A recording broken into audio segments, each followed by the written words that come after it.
السلام علیکم ورحمۃ اللہ وبرکاتہ۔ آج ہم سنن نسائی سے دو حدیثیں لائے ہیں، 3006 اور 3009،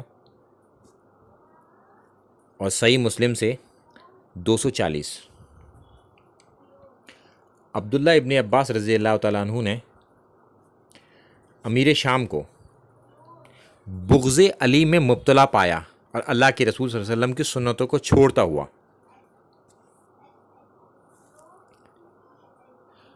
اور علی سے بغض صحیح مسلم کی حدیث ہے کہ منافق ہی رکھے گا۔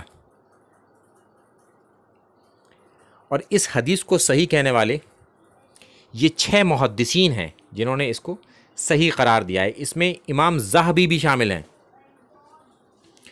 امام ذہبی پرکھنے کی کسوٹی ہیں حدیث کے معاملے میں۔ میں اور کلیئر کر کے دوسرے جے پی جی میں دکھانے کی کوشش کرتا ہوں اس کو، کہ حضرت عبداللہ ابن عباس نے امیر شام کو بغض علی میں مبتلا پایا۔ سنن نسائی کی یہ حدیث ہے، اور یہ ہیں وہ 6 محدثین جنہوں نے اس کو صحیح قرار دیا ہے۔ اس میں امام ذہبی بھی شامل ہیں اور شیخ زبیر علی زئی بھی شامل ہیں، اور کسی ایک نے بھی اس حدیث کو ضعیف نہیں کہا، کسی ایک نے بھی، اور کبھی بھی۔